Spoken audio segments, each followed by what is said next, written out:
I went to Babylist with my mom, and that was the first time that I realized, oh, this is happening. This is actually coming. And I just, beyond doubting myself as an artist, I still doubt myself as being a mom. I'm gonna be honest, I'm feeling a little bit like self-doubt about doing this vlog. I'm like, do people actually want to watch it? Is this a waste of my time? Why would anybody want to watch me just sit and talk to a camera about my experience of trying to manage my career and have a baby when I don't feel ready? Why would anybody want to watch that? It sucks. It's so annoying because I go through like great wins of appreciation and I feel like so grateful to be pregnant and, you know, be able to have a kid. But then all of a sudden I get in these depresso modes and it's all this like self guilt and like, what am I doing? And then how am I going to even it's all over, and how am I going to bring in money, and how am I going to go back to work, and people aren't going to see me the same. It's this weird identity thing that's happening. As I said, I'm excited and I really enjoy like being on stage and having a bump and talking about it and writing jokes about it. I'm 9 months pregnant and 8 months sober. Oopsies. But then once that's done, I'm like, well, when the baby comes, like I have to burn all those jokes. It's a boy though, I'm having a boy, and we like boys, yeah, okay. There's a little D in there, so I'm like pretty much trans right now, which is so cool. Are these jokes even good? And what if I can't write anything else anymore?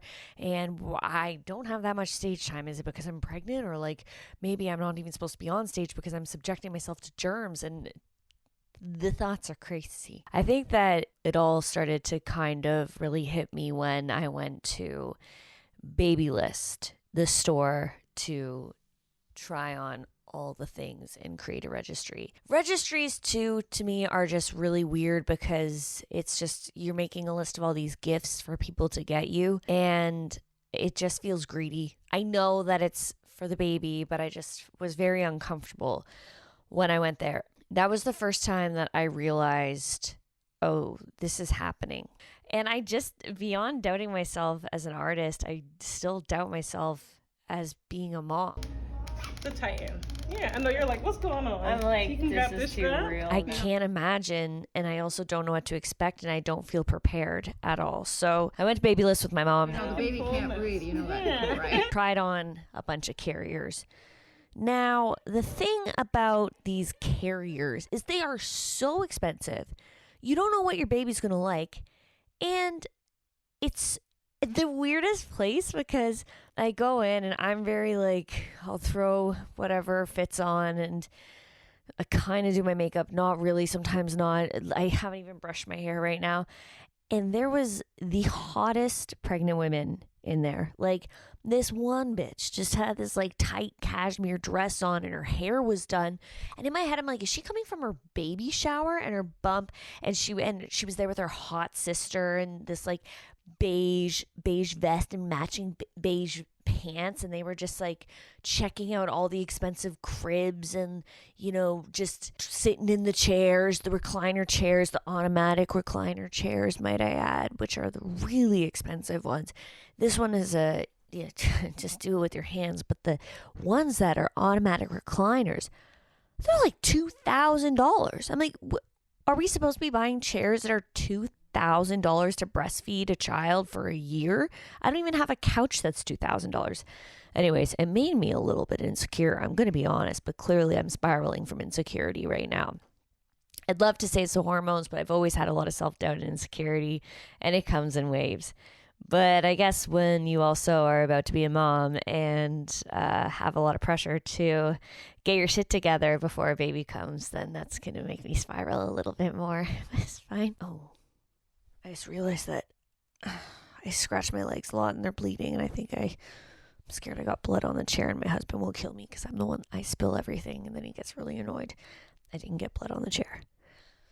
And if I did, I probably would have lied and been like, well, it came out of me. Like I was spotting a little bit and I can't help that, okay? Or I could turn the cushion over. No, it's stuck. But I was just watching all these moms, these pretty hot moms. Okay, there was like only two, but it felt like a lot. Go around and try on all the things and know what they were talking about. And I felt like a child. I just was like, I don't fit in. I don't have the same emotion you do. I don't feel prepared, and I have no idea which of these cribs I'm supposed to be into. Also, going through the cribs, did you know that babies can chew through the wood? Are they beavers? The one woman was like, she was so helpful though. She was amazing. And you want to tighten But it? she told me that we have to be careful of what crib we get because a baby will chew through it. What? First of all, they don't have teeth at first. Second, is this really a thing that happens? Are your kids chewing through? Are they chewing through cribs? I can't afford the crib that my baby can't chew through, I'll be honest. The other thing that freaked me out was the reality check of how you have to prevent your baby from dying, which I feel like I'm going to freak out about all of the time. They had these mattresses that had holes in them so that if your baby rolls over, they won't suffocate. So I'll get one of those. Also didn't know that they can't sleep with blankets, which I guess is a really stupid thing that I didn't know, but good to know now. The store was very overwhelming. I was there for 3 hours with my mom. We had to go take a lunch break and then go back in. It's so insane to go around the store and then you see all these nice things and then you check the price and it's like $1,000 for a nightstand or like $2,000 for a goddamn changing pad. Now I'm exaggerating with the changing pad, but those are expensive too. So now that I've had my reality check of going to the store and really realizing that I'm going to be a mom, yeah, that's when the self-doubt came in, which also is making it very hard for me to be in public in the comedy scene. I feel like I'm missing out on a lot of stuff already because I'm very, very tired and I keep trying to push myself to go out, but I'm not myself. I will say, like, I've noticed that drinking is helpful when you want to be social, sure. But there's something about having like even half a glass of wine and the feeling that you get when you get that sugar in your body. And it just heightens your awareness and your energy a little bit. And not having that to like kick me off to put me into a social scene is really hard. I'm just not really feeling myself. And my panic of what's going to happen is setting in, especially when shows have been getting canceled. Or the other day I had to cancel a show just because I wasn't feeling well. My nausea came back a little bit and I really keep trying to power through and prove I can still do this. Please still book me. Look at me go. But last week it was a little bit rough. I'm definitely trying to push myself to the limit. Like I keep going to San Diego for shows and that drive is like 4 hours and the whole having to stop to go to the bathroom is not okay. I actually went and I took the wrong turn and I turned into the Navy. Not Old Navy. I turned into the actual Navy headquarters and I was like, I was just trying to find a bathroom. And then he was like, okay, well, you went the wrong way. And I was so scared. And then they'd take my ID and then walk me out. And that took 10 minutes. I honestly stood up and pee came out of me. And that's just what I have to live with. So, you know, I guess the insecurities make sense. But at the same time, it's a struggle, especially getting on stage because I have to be confident. And if there's anything that makes me unconfident, it's hard to get that boost back. I will say I've been having a lot of fun on stage though. That's been really fun. It's just the behind the scenes that I'm struggling with. And I have this like fear of being forgotten about because I already kind of feel forgotten about because I've had to take breaks and stay at home. And normally I would be out at night all the time. But I'm too tired. Like as soon as the sun sets, I just want to be at home watching Tell Me Lies, which is on Hulu. And for the pregnant women that are watching this that get really horny, that is a very good show to watch. That is kind of my porn right now because I don't watch porn. I just like that show. Okay, I'm going to go ahead to a show, which is in Long Beach and it pays $25.